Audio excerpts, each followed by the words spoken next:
যে বাংলাদেশের রাজনৈতিক দলগুলোর একটা ম্যানিফেস্টো ছিল 33% নারীদের জন্য রাখার কথা ছিল, কিন্তু আমরা বেশিরভাগ ক্ষেত্রেই আমাদের রাজনৈতিক দলগুলো সেগুলো করতে দেখি না। আপনি একজন নারী হিসাবে বাংলাদেশের রাজনীতি আসলে নারীদের জন্য কতটুকু উপযোগী রাজনীতি করার জন্য, সেটা যদি আমাদেরকে একটু জানান। খুবই চ্যালেঞ্জিং। আমাদের আর্থসামাজিক ব্যবস্থায় তো আসলে নারীদের পাবলিক স্পেসে আসাই চ্যালেঞ্জিং, তারপরে পলিটিক্স খুব চ্যালেঞ্জিং, এবং আমরা যেটা দেখছি আসলে নারীদের জন্য অনলাইন স্পেসটাও খুবই চ্যালেঞ্জিং, স্পেশালি যারা পলিটিক্সে আছেন তাদের জন্য হেন কোনো অভিযোগ, হ্যারাসমেন্ট, বুলিং আমি বাকি দেখি নাই যেভাবে আমাদের নারী রাজনীতিবিদদের টার্গেট করা হচ্ছে। অন্যান্য রাজনৈতিক দলের নারীদের ক্ষেত্রেও দেখছি। আসলে আমাদের পরিবেশটা অবশ্যই নিরাপদ করতে হবে। পরিবেশটা নিরাপদ করা ছাড়া আমরা চিন্তা করতে পারি না যে নারীরা সক্রিয়ভাবে এখানে ভূমিকা পালন করতে পারবেন। ডক্টর যারা, আপনি যেটা বলছিলেন যে বাংলাদেশের রাজনীতিতে নারীদের এখনো সেই অর্থে যতটা পজিটিভ হওয়ার কথা ছিল সেটুকু হয়নি। আমরা সম্প্রতি দেখলাম যে সংস্কার কমিশনের সাথে আপনার বৈঠকে যে একটা জিনিস তুলে ধরেছেন, সেটা হচ্ছে যে 100 আসনে সরাসরি নারীদেরকে নির্বাচনের কথা বলেছেন, কিন্তু অন্য রাজনৈতিক দলগুলো এক্ষেত্রে বিরোধিতা করছে, এটা কেন? আমরা দল থেকে এটা খুবই ক্লিয়ার পজিশন নিয়েছি যে 100 আসনে না, 400 আসনেই সরাসরি নির্বাচন হবে, এবং আমাদের জাতীয় সংসদে ন্যূনতম 25% নারী জনপ্রতিনিধি থাকবে। এটা সংস্কার ঐকমত্য কমিশনের প্রপোজাল, এবং আমরা এটার সাথে সম্পূর্ণ একমত। কারণ যেই সিস্টেমে নারী প্রতিনিধি আমরা নিশ্চিত করছিলাম সেটা হচ্ছে সংরক্ষিত আসন, কিন্তু সংরক্ষিত আসনের মাধ্যমে যা নারীর ক্ষমতায়নের যে উদ্দেশ্যটা ছিল সেটার পথে অনেকগুলো বাধা থাকে। আমরা যেটা বলছি যে এই 100 নারী জনপ্রতিনিধি যারা আসবেন, যেটা জাতীয় সংসদের ন্যূনতম 25% হবে, 2025 সালে এসে আসলে এই ন্যূনতম 25% নিয়েও দ্বিমত করার সুযোগ নাই। এবং সরাসরি নির্বাচনের কথাটা আমরা বলছি কারণ যখন সংরক্ষিত আসনের কথা বলা হয় তখন কিন্তু সেই জনপ্রতিনিধির কোনো কনস্টিটিউয়েন্সি নাই, অর্থাৎ উনি জনগণের কাছে জবাবদিহিতা করা বা সার্ভিস দেওয়ার জায়গাটা খুব সীমিত থাকে।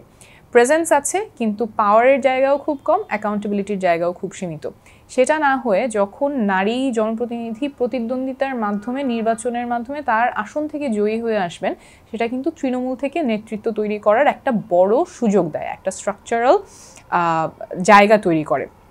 যখন তিনি তার আসনে গিয়ে ভোটের জন্য তিনি ক্যাম্পেইন করবেন, তিনি ইশতেহার নিয়ে কথা বলবেন, মানুষের দ্বারে দ্বারে যাবেন, এরপরে যখন তিনি সেই আসনে জয়ী হয়ে আসবেন তারপরের বছরগুলোতে তিনি কিন্তু তার আসনের যারা তাকে ভোট দিয়েছেন, তার যে কনস্টিটিউয়েন্সি আছে, তার কনস্টিটিউয়েন্স আছে, তাদের জনপ্রতিনিধি হিসেবে তার একটা জবাবদিহিতার জায়গা থাকবে এবং তাদেরকে সার্ভিস দেওয়ার জায়গা তৈরি হবে।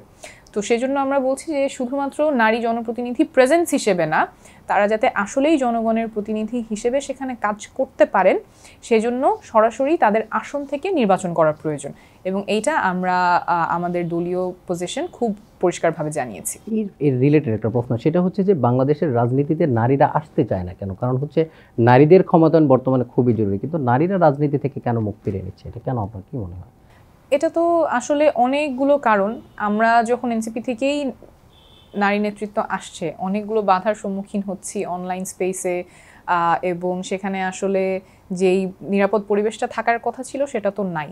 তো আমাদের সবাই মিলেই এটা পরিবর্তন করতে হবে, সব দলের জন্যই পরিবর্তন করতে হবে, এবং এটা আমার আশা থাকবে যে সব দল এই জায়গাটাতে একমত পোষণ করবেন। আমরা বিভিন্ন জায়গায় নারীদের উপর নানাভাবে হ্যারাসমেন্টের শিকার হতে দেখছি। অভ্যুত্থান পরবর্তী বাংলাদেশে যেটা একেবারে অপ্রত্যাশিত, নারীদের নিয়ে আসলে গভর্নমেন্টের যে পরিকল্পনা, এটা আসলে বাংলাদেশের নারীদের জন্য যথেষ্ট কিনা?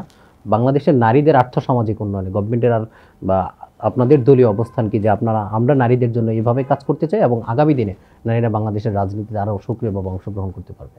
আসলে সরকার থেকে খুব সুনির্দিষ্ট পরিকল্পনা আমার চোখে পড়েনি। এই যে নারীরা এত অনলাইন হ্যারাসমেন্টের শিকার হচ্ছেন, সেটার ব্যাপারে সরকারের সুনির্দিষ্ট পদক্ষেপ কিভাবে তারা সেফগার্ড করছেন, এই ব্যাপারে আমি আশা করব সরকার আরও প্রোঅ্যাক্টিভ ভূমিকা রাখবেন এবং আরও সুদৃঢ় ভূমিকা রাখবেন।